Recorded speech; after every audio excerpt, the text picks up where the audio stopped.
What's up, guys? Welcome back to night number 2 of the ISCS Week of Speed. We're ready to get going here at the Cottage Grove Speedway. Last night in Coos Bay, we got the win, had a very successful night, going quick time in our group, 6th to 3rd in the heat race. Didn't pull a very good pill, went 6th to the win though in the A main event. Our car was fast, we figured it out in the A main event, took a little bit of searching, a little bit of just finding stuff and running behind 2 fast cars, figuring out what they did, and then changing it up, and we were able to get by just coming to the white flag. Now, the rest of the week did get changed up just a little bit. Willamette's having some issues with their track, it sounds like, so we're gonna do 2 nights here at Cottage Grove, then we're gonna go to Banks, and then to 2 nights at Elma. Our car's been fast though, we're dialed in, and we have a lot of laps around here at Cottage Grove. I love this racetrack. Brian Crockett did a lot of cool track prep. I wanted to put a picture up on the screen though. We showed up to Cottage Grove this morning. They hadn't touched it since this weekend with the Dwarf Car Nationals. It's completely black. In a few hours, they have it ready to go. Just shows how much hard work they put into this place. But anyway, let's get the night started. We want to try to carry this momentum into the rest of the ISCS Week of Speed.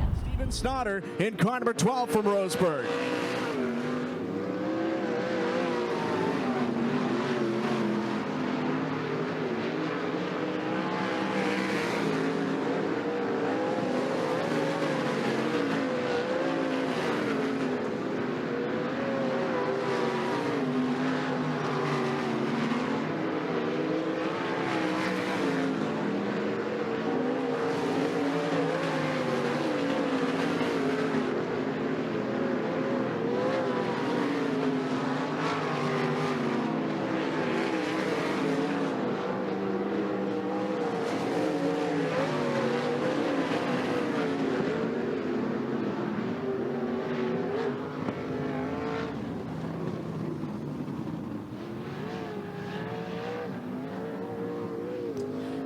And fastest 13.032 seconds in Group 1. It's going to be Tanner Holmes out of Jacksonville.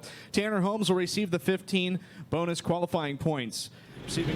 Just got done with our qualifying session. I apologize if you didn't see much GoPro because I forgot to tighten one part of the mount, so it would just like literally go in circles, and then also it got covered probably within a lap or 2. Super slimy out there. We still were able to pull off a very fast lap time and go quick time in our group. Now we're gonna start 6th in the heat race. We gotta get to 3rd to make the redraw. 4th, maybe. It just really depends on how everyone else does. So we're gonna work hard. We're gonna fine tune our setup a little bit. The track, of course, is gonna change because it was slimy, and now it's gonna be gripped up. So let's head out for the heat race. We need to advance some positions.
Got done with our heat. Car ran awesome. Just track's hooked up, so it's tough to pass. Fortunate enough, we went 6th to 3rd. That should be good enough to lock us into the redraw. Got a late race red, and then was able to get one more car, and we needed that to be have a really good shot. I'm pretty sure we're in it now. 6th to 4th is always really close if you make it or not. So was able to do our part. Felt good. Even at the end there, we kind of started to catch 1st and 2nd with a few laps to go. Track's hooked up though enough to where you guys probably can't see the GoPros. There's what that one looks like right here, and the one back there is even worse. Just absolutely covered. So redraw should be up next. We got 3 more ISCS heats to go and watch and see how the track changes. All right. So we just did pill draw. I haven't filmed it the past few days because it's been like really quick, out of the blue. We haven't went on the front stretch, but I was tired of my luck in pill drawing, so I'm trying something new. Bennett pulled my pill. What'd we get? Well, we got in there with high hopes and you know, we're looking pretty good, and then the 1 got pulled, and then from there I was like, okay, now we got a little issue. So we saw the 8 get pulled, so our confidence went back up, and you know, I just wasn't feeling warmed up all the way, and we pulled a 5, but you know what? We're gonna look at that a lot better because we pulled what, 6 and an 8 before, so we're 6 yesterday, and then like last week with Summer Thunder was 5, or was a 6 and an 8. So we're going up the ladder. We're ready for the 1 or the 2 by the end of the week. I mean, it's just gonna take 1 at a time. I mean, that's how it works, right? So that's our pill draw. B-main's up next. We're gonna watch the track. Lately, Cottage Grove I think is tied down a little bit on intermissions and whatnot. So I've not got a bunch of chances to go out and show you guys the racetrack. I don't think I will tonight, but we'll just kind of talk about it. It's getting really slick. It's changed a lot from the heat race. Time to head out for night number 2 of the ISCS Week of Speed. We start 5th, 1 spot better than yesterday. The car has been good all day long. We made a few adjustments just to adjust with what the track's doing. It's slick, top in 3 and 4. The bottom's also good in 3 and 4, but 1 and 2, I think it's definitely on the top side. So on the bottom on the start, so we're gonna have to try to move around, see if we can get to the fast lane quick, and then try to go forward to get to lap traffic. It's gonna be an interesting race. We're gonna be in traffic pretty quick, and we just have to make all the right moves to get the win.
like any other night, we got the car loaded up. Now with it being a speed week and not having to travel, we don't have to do much, you know, the car's ready.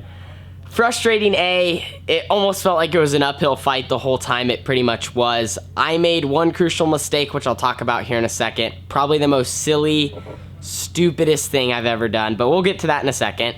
So the beginning of the race happened. I felt all right. Actually had good speed early on. Not that many guys in front of me made mistakes. We were really gauging. We thought the top would be better. They did some track prep. They made it really fast, but the bottom in 3 and 4 looked pretty good, and so we kind of tried to keep that in mind. But after last week with Summer Thunder, I didn't feel like I struggled, but I just didn't make the right choices. So tonight I really wanted to also work on that here, coming back to Grove, not giving up on a lane too soon, trying to work it out and figure it out and try to get it better, and then change it up what I need to do. So early on, I tried to throw a few slide jobs, and I actually found that maybe that wasn't the best idea. When I executed those, I would have been better off to roll the bottom in 3 and 4. I think if I would have done that, I would have gotten to the top 3. But regardless, I still just had things not go my way. That's why I'm saying it's an uphill fight, and it almost was frustrating because it's the same thing that happened a few weeks ago with almost just inconsistent calls.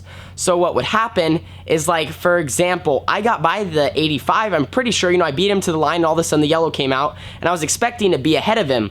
But then they put him ahead of me, so I was like, all right, whatever, I guess. You know, I guess he's supposed to be ahead of me, whatever. I mean, you can't fight it after they, you know, they're the final call. And then we had the opposite situation where Mike Wheeler got ahead of me and the yellow came out, and he got the spot. So it was just frustrating because I'm like, this happened last time I was with Summer Thunder. The calls never went my way. Literally the complete opposite situations. I was in both ends, whether I was getting past or making the pass. And both times I was the one who didn't get the spot, which is just completely frustrating. You know, it just sucks inconsistency. You know, if the rule's this, and that's how it is, that's how it is. But when it's both ways and, you know, I just keep getting screwed over, you know, that's just frustrating. So that happened. And then now on to the silly mistake that I made. So I was, you know, I was focused out there. I wouldn't say that I was, you know, I guess you could say daydreaming, looking at flowers. We were making that joke, but what happened was, so I was looking for the one to go, and what I was trying to do is I was waiting back a little bit from the field just because then I would gas it up and be ready. You know, if you roll around too slow in the sprint car, sometimes they'll stumble on the starts, and that's not good. So I tried to give myself a little bit of room and then spin the tires real quick and then be ready to go. Well, I didn't see the one to go. Like usually, you know, they always hold it for the most part, and I should have been paying a little bit more attention. I was just thinking, what can I do to get faster? And I was almost in like a super deep thought about it, just trying to figure out, should I go the bottom? Should I go the top? Because I was kind of getting past a few times here and there with what the track was doing, and I was trying to figure it out, and I didn't want to give up on the top too soon, but also because I felt good up there, but I didn't want to go to the bottom and then make that be the wrong decision. So seriously, I was just almost in deep thought under yellow, and I guess over the receiver, I was just focused. They said, we're going green, lights out, like quickly, like midway down the backstretch. Well, I didn't catch that, and I also wasn't looking at the lights. You know, I just was expecting to get a one to go eventually, and so I was still far behind like usual, and all of a sudden I see Jake Wheeler pull up and tell me to go, and I'm like, what the heck is going on? I just wasn't expecting we were going green, and all of a sudden I'm like 5 or 6 car lengths behind. Jake Wheeler passes me, thank goodness no one else did. But I mean, I'm like half a straightaway behind now. It was the craziest, stupidest thing I did, but it just, I don't know.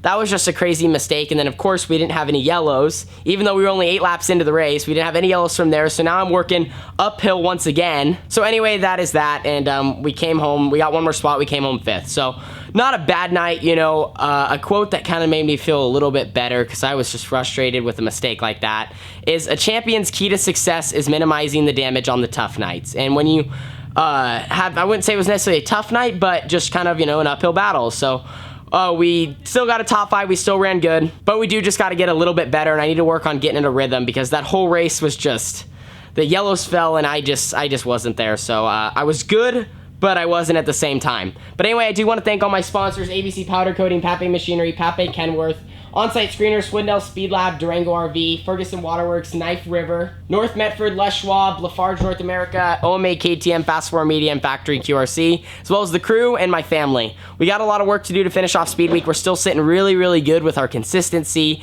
and I believe, you know, we're within, I think we're 2nd in points, 2 out.